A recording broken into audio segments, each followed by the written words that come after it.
Hello everyone and welcome to my YouTube channel. I hope you guys are doing well. So while I'm introducing myself, guys, please subscribe to my YouTube channel. Ne?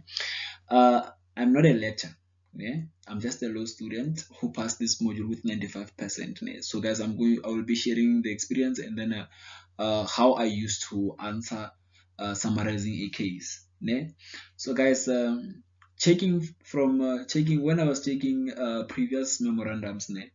When I was doing this module, I found out that when they write that memorandum, they write the answers in an essay form. So we all know that an essay, it has a heading, introduction, body, and conclusion.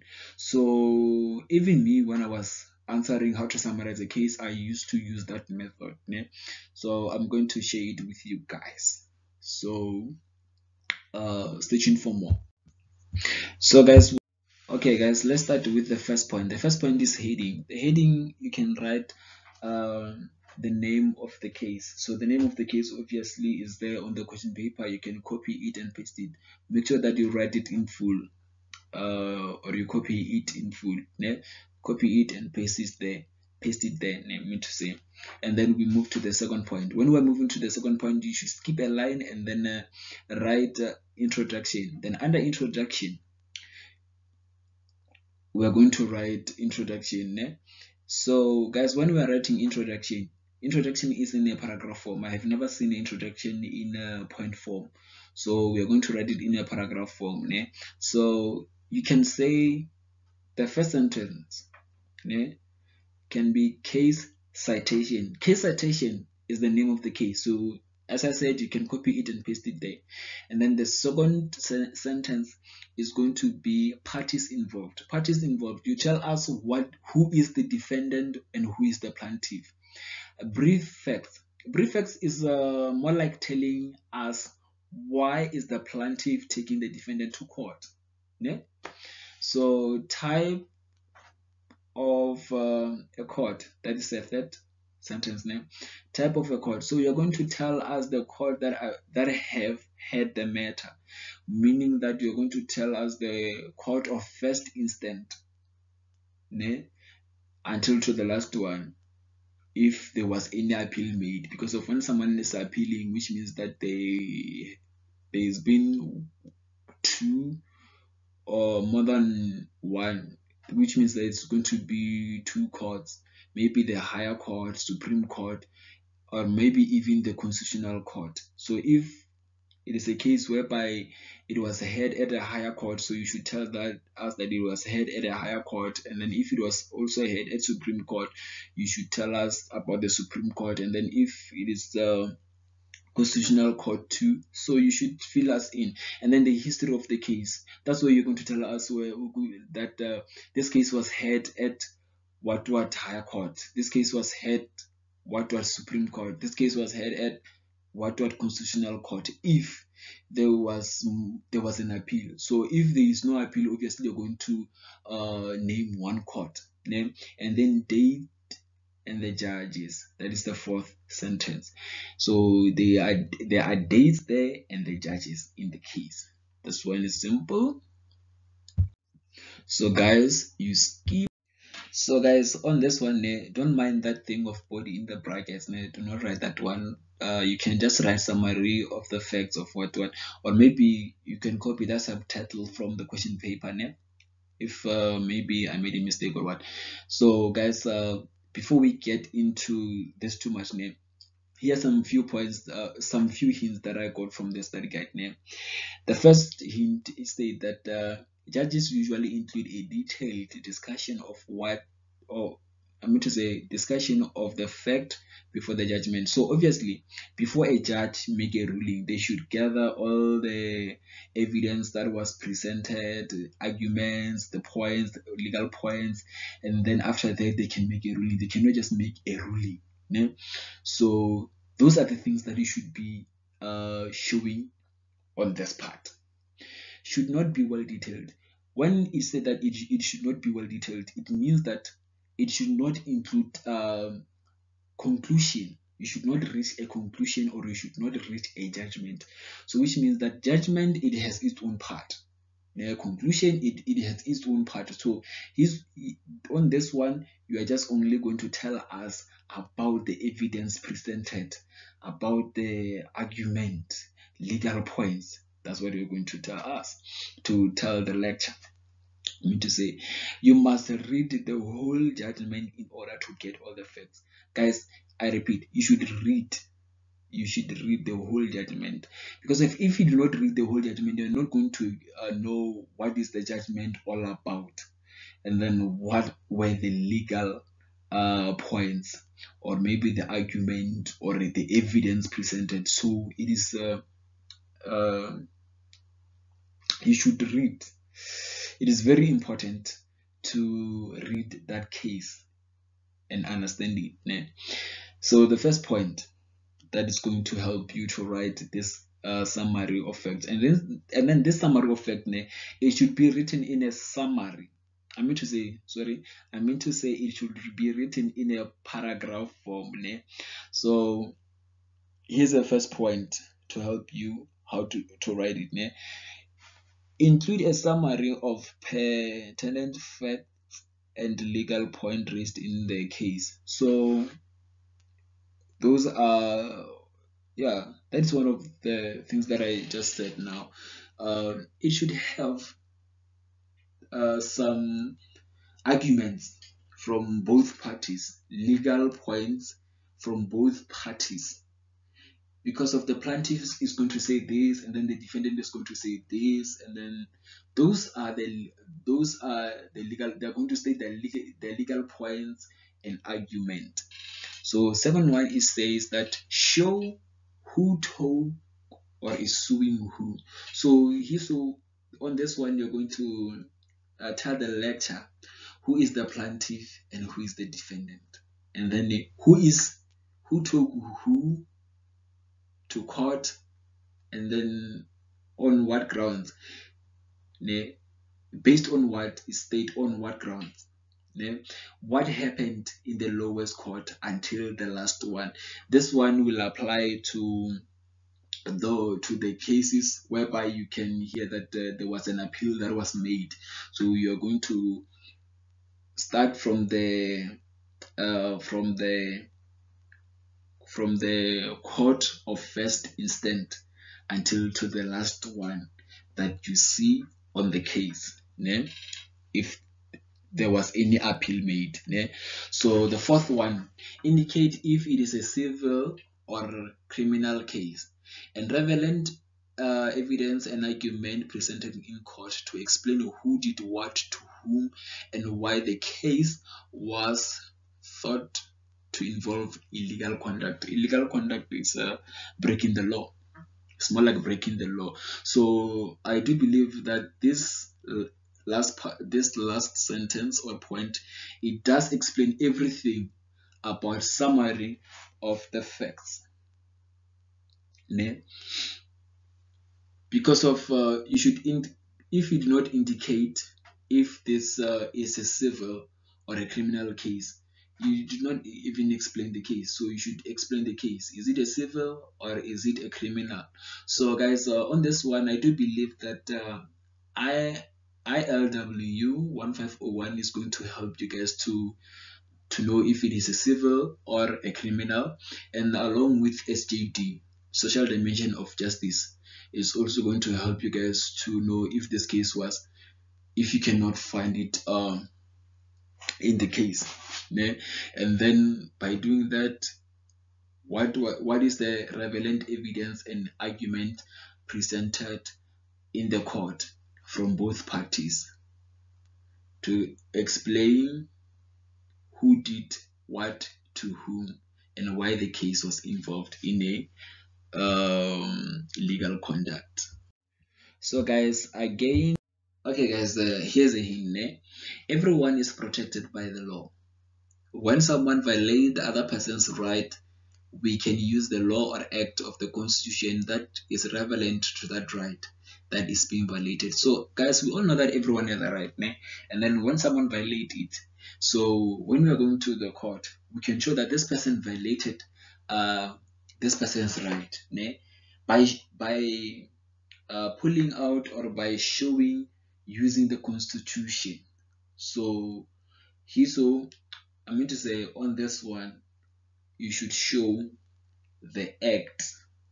Obviously the legal question is made by the plaintiff.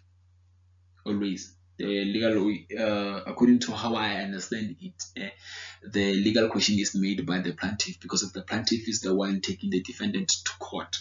So you should state that why are you taking this person to court? Because of you feel like this person violated a certain right, or your certain right of what, and then you have to show, to interpret or to apply a certain law.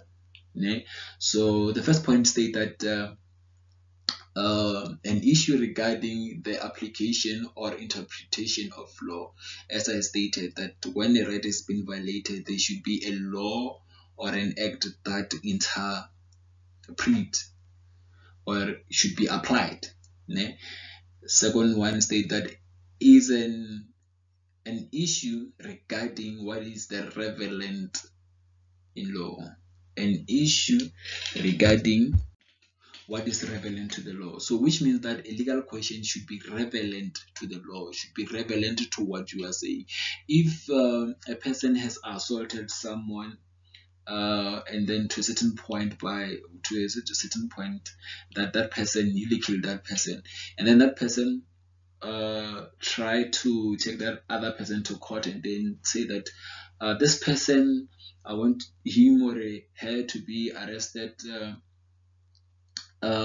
for attempt of murder and then also for murder. So obviously attempt of murder is going to be the legal question, so using the interpretation of law, and then murder is not going to be legal question because of regarding that person is still alive, it's not dead. So we cannot say that you cannot say that the person should be like questioned for murder, so it's going to be ruled out. Then third one, an issue of that nevertheless has been reserved for judges, not juries, to resolve. So legal question is always left for judges to resolve it, not jurists. So which means that the people who are going to deal with a legal issue after the presentation, so after this presentation from both parties, because of they have to state the argument and what when they state the arguments and everything, they are backing up these legal questions. So after that, the judges are the ones that are going to make a ruling only, so the jurists cannot resolve these issues. Yeah? And then guys, on legal question, they can be more than one. They can be more than one. So for me, I used to write these legal questions in point form. Sometimes I used to write them in paragraph. So you can write them in paragraph, guys, or in point. For this one, I'm not sure, but I believe that in paragraph it will still be considered, and even in point form is still even going to be considered. So based on this case, guys, I cannot give you the answers, but there are three. There are three in the case. So if you read that case, you're going to find out that there are three legal questions. Three. So guys, you have to skip a line again. So you have to skip a line again, and then after skipping a line again, subtitle is going to be the legal. I'm sorry about that. The subtitle is going to be the finding or judgment. Ne? So on this part, explain how the case was decided. So here you will be looking at judgment. A judgment. So from the study guide, as it has stated, e.g. the court found the favor of the plaintiff. Where? So you're going to tell us who won the case. or was the case dismissed? If the case is being dismissed, it means that the defendant has won. If the court can find a favor of the plaintiff, or they can find a favor of the defendant. So this one is very simple, guys. It's very simple. I don't think even it needs interpretation. No. Then you skip a line, guys. You skip a line again, and then we are going. Then now we are at decision of the court. Decision of the court. Decision of the court, guys. I kind of like, according to the study guide, how I understand this thing. This thing is divided into two, but these two things should make one paragraph, but it's divided into two, just to help you to know which, like, how to get enough points, how to get enough points.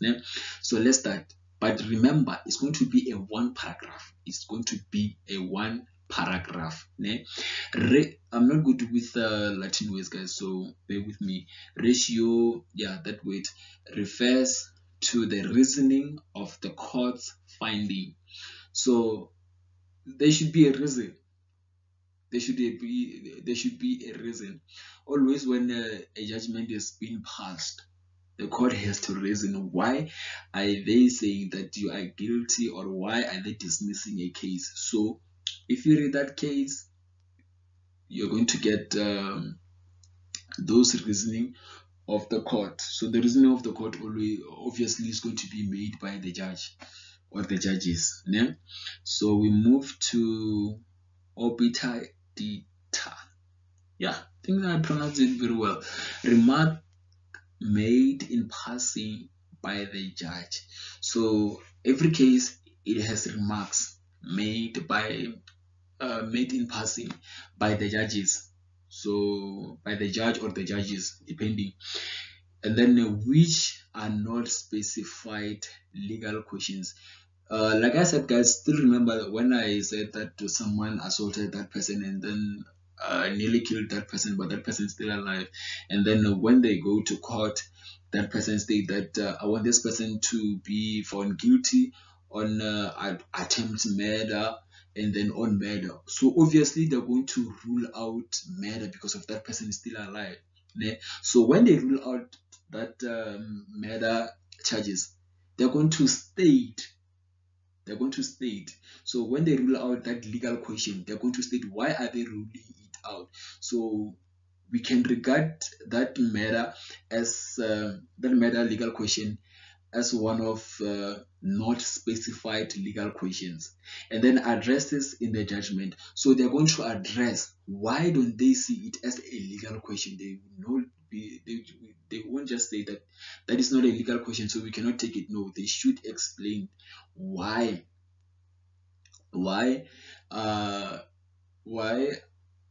it is not specified as a legal question. So everything, guys, the information is there. You're going to see Judge Banbani said this, Judge Banbani said that, based on this.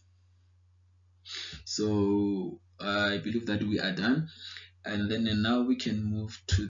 So guys, we are at the last point, conclusion. So conclusion is very easy, guys. It's the easiest part. So you can add how the parties ended or your point of view on this case. So those point of views should be based on this case. Do not include other cases. Include this case only. Then we are done, guys. And then the other thing that I can tell you guys, before writing this thing, you should read the case and understand it first. Because if you do not understand it, you're going to see flames. And then if you attempt to answer it by saying that, you know what, because of they are talking about legal question, let me just read legal question only, and then you think of skipping other parts because of that thing is very long. I know that case is very long, but you should read it. I hope that, but you guys know that back in high school, on English, or maybe your home language, when we were doing home languages or English, paper 1, question 2, it used to have this case, and then we have to summarize by making 7 points. Yeah. So this thing is more like that. Yeah. So those points that those 7 points that we used to make them through those words that are in that case study, or maybe that box. Yeah. So even here, you are going to answer the legal question is from that. It is in there. Judgment is in there. Everything it is in there. So you should read the case. All of it, guys. Read the case. Read the case. And then here is how you can reference it. Yeah? Referencing, you can write case law subtitle as a subtitle, né? And then you copy and paste the name of the law case, and then you can write subtitle of a book, and then under it, if you have used a book, then you can write a book, and then what is the other thing? Journal. If you used a journal, then you can reference using a journal. If you used a website, and then you can reference using a website, guys. And then when you're using a website, there are some websites that are being allowed, and then there are some websites that are not being allowed. So be careful. Be careful, because of I still remember some students were penalized for using Wattpad. It is stated even on our tuition letters 301 that we should not use that link, and even in this module is the one that help law students when it comes to referencing and then where to find information. That there are some links in that study guide, you can go and check them out which one to use. So if you were using a Wattpad link, guys, try to find the right or the correct link from this study guide. Yeah? That Wattpad is not be recognized. So when you find that link, you just write that link beside it. You just write the date inside the brackets. You just write accessed, then you write the date, and then you are done. We are done here, guys. I hope you guys pass this module. And then I do believe that you guys are going to get distinction, just like me. All the best.